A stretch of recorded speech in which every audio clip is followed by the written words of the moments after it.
Today we're going to talk about the sign convention for passive components. It's a big mouthful, but it's a fairly simple idea. So first of all, let's look at this word passive. Passive is the way we describe components that do not create power or components that do not amplify signals. So particularly resistors, as we have one here, does not amplify a signal. Capacitors and inductors do not either. So they're both, all three of those are passive components. And sometimes we say something like a battery or a voltage source is a passive component because it can't amplify a signal. It does provide power, but it does not make signals bigger. It can't make a voltage larger than it already is. So we're going to start with a way to label this resistor with its current and voltage. First, we'll resort to Ohm's law, our friend. Voltage equals current, which is I, times R. And when we label this device, here's resistor, so we'll give that a label. And we're going to put a voltage across this. Something outside of this is going to put a voltage across it, and this end will be positive with respect to this end. And the question we want to answer is, which direction does the current go? When the positive voltage is here and the negative voltage is here, which way does the current flow through this resistor? Does it go from top to bottom or bottom to top? And the answer is the positive current goes this way. Goes down. So that's I in this.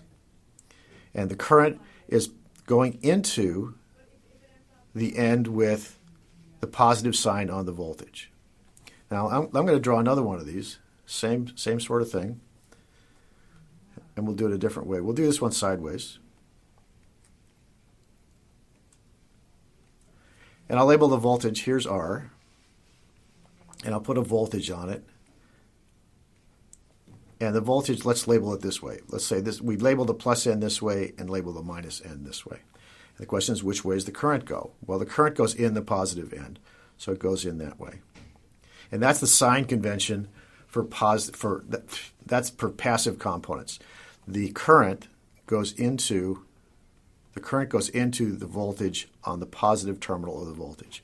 If I drew the arrow over here like this, that would still mean the same thing. It's still going in the positive and coming out the negative side. So when we draw this for capacitors and inductors, let's draw a capacitor over here.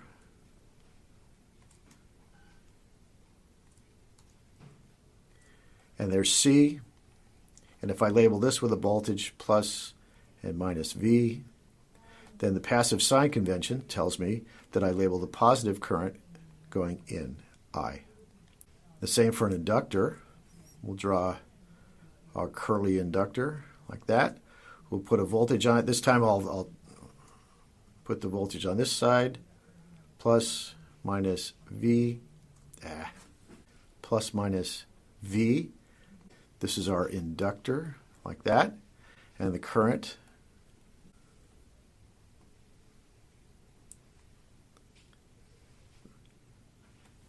goes in the top like that. So it goes in the same side as the plus, and the current comes out on the minus side. You can draw it either way you want.